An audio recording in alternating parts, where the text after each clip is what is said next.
इन जानिए, मेरा दिल दुख रहा है, बतौर दिल रंजोर है, मेरा दिमाग शल है और मेरी जबान गुंग है। सिंदूर की बात करेंगे तो आपको क्या लगता है कि अभी इंडिया ने क्लेम किया कि हमने 150 जो सोल्जर्स थे पाकिस्तान के वो मार दिए थे और वो खबर बाहर नहीं आई है और अभी रिसेंटली मीडिया के थ्रू ये खबर लीक की गई है। तो पाकिस्तान ने खुद ये स्वीकार कर लिया है कि ऑपरेशन सिंदूर में उनके 155 फौजी मारे गए, लेकिन जैसे ही खबर वहां के टीवी चैनल्स ने दिखाई उसको तुरंत उन्होंने विथड्रॉ कर लिया।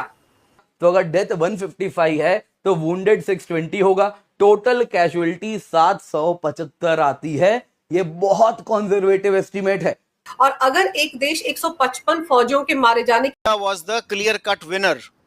ये फैक्ट है कि उन्होंने पहले 9 टारगेट्स एक्वायर किए, फिर आपके 11 बेसिस पे किया। तो ना हमने कोई जंग जीती। समा टीवी ने एक लिस्ट दिखाई और इससे पहले भी कुछ अवार्ड्स दिए गए पाकिस्तान की तरफ से, जिसमें ये क्लेम हुआ कि 100-150 से ज्यादा, कहीं पे ये क्लेम हो रहा है कि 170 से ज्यादा पाकिस्तानी सैनिक मारे गए थे ऑपरेशन सिंदूर में। एक्चुअल नंबर जो मारे गए हैं आप सोचिए कितना बड़ा होगा, और ये पाकिस्तानी रेगुलर फौजी हैं।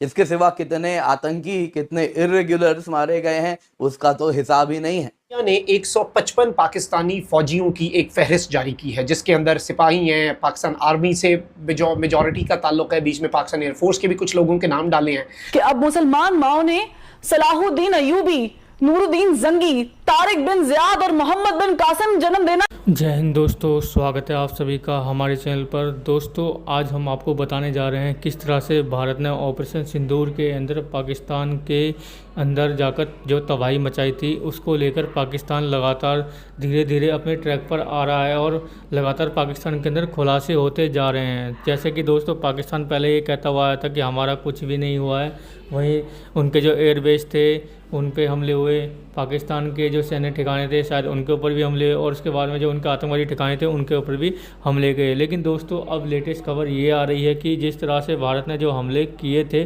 उन हमलों के बाद में दोस्तों पाकिस्तान के अंदर लगभग 150 से ज़्यादा सैनिक शहीद हुए हैं।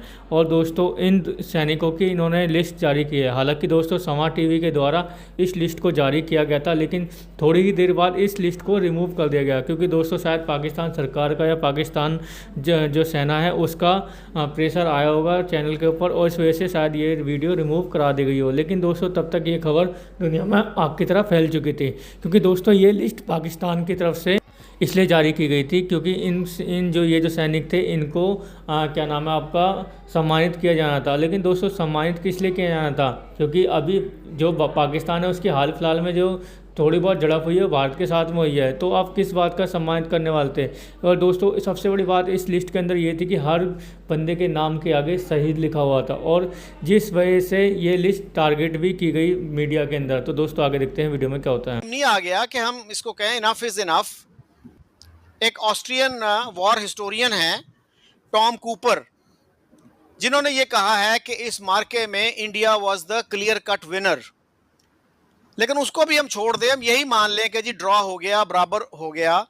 लेकिन हमारे यहाँ प्राइम मिनिस्टर साहब ने कहा कि हमने शिकस्त फाश दी, यानी क्रशिंग डिफीट हमने इन्फ्लिक्ट की इंडिया पे और धूल चटा दी। ये तो बहुत ही दफ़ा आज सुनने को मिला। तो इस तरह की जो लैंग्वेज है, इज दैट हेल्पफुल? मैं नहीं समझता जी कि इस तरह की जो इस तरह एक नैरेटिव बिल्ड किया जा रहा है उसकी कोई ख़ास ज़रूरत थी।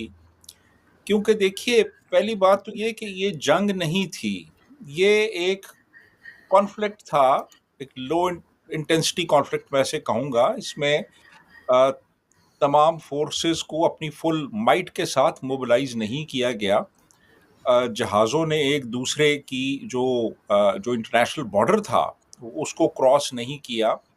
आपकी इन्फेंट्री और आर्मर को इस्तेमाल नहीं किया गया। ये प्राइमरीली एक मिसाइल्स की जंग थी, और इसमें कुछ और दूसरे एसेट्स इस्तेमाल किए गए जैसे ड्रोन्स वगैरह थे, लेकिन ये बाकायदा तौर पे एक फुल फ्लेज्ड जंग नहीं थी।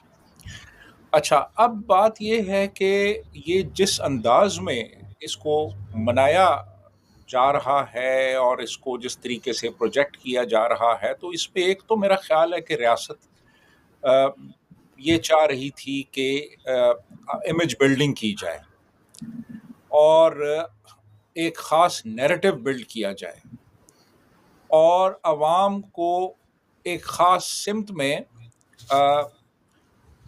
मोबिलाइज़ किया जाए, उनकी जो अटेंशन है उसको डाइवर्ट किया जाए। तो मेरा ख़्याल है कि बहुत से मकासद इसमें हासिल किए गए कि बहुत से जो मुल्की मसाइल से तवज्जो हट गई, पहली चीज़। दूसरा, इमेज बिल्डिंग हो गई कुछ इदारों की, और तीसरा ये हुआ कि इन्होंने बहुत से ऐसे फ़वाइद भी हासिल कर लिए जो कि अदरवाइज़ ज़रा मुश्किल थे। तो मेरा ख़्याल है कि ये सब कुछ किया गया इस कॉन्फ्लिक्ट की आड़ में, और लेकिन इसका नुकसान होता है जब आप झूठ को प्रमोट करते हैं, आप गलत चीज़ें प्रोजेक्ट करते हैं, आप एनिमोसिटी को आप बढ़ावा देते हैं, तो फिर इसका नुकसान होता है in the long run. In the short run तो ये चीज़ें बड़ी आपको अट्रैक्ट करती हैं, लेकिन फिर ये होता है कि कल को जब, जैसे कि आपने देखा दोस्तों वीडियो के माध्यम से कि वीडियो के अंदर किस तरह से पाकिस्तान के जो सैनिक हैं उनके बारे में बात की जा रही है। वहीं अगर हम बात करें दोस्तों, जिस तरह से आपको पता ही होगा भारतीय सेना के ऊपर काफ़ी ज़्यादा सवालात भी उठाए गए थे। विदेश तो छोड़िए दोस्तों, हमारे अपने खुद के देशों में इन चीज़ों पर सवालात उठाए गए थे कि भारत ने ऐसा कुछ किया भी है नहीं किया है। हालाँकि दोस्तों हमारे देश के जो लोग हैं उनको ज़्यादातर भाषा पाकिस्तान की समझ में आती है, तो इस वजह से ये पाकिस्तान के ही लोग कह रहे हैं, पाकिस्तान की मीडिया कह रही है कि क्या नाम है आपका, कि हमारे 155 लोग जो हैं वो शहीद हुए थे, लेकिन उन्होंने ये दावा नहीं किया कि भारत के इस ऑपरेशन सिंदूर में हुआ। लेकिन दोस्तों ये मरे तो मरे कैसे मरे, सिर्फ इस वजह से कि ऑपरेशन सिंदूर के दौरान जो स्ट्राइकें हुई थी उस दौरान भारत के इन हमलों में ये सैनिक शायद उनको बचाने के चक्कर में मारे गए हों।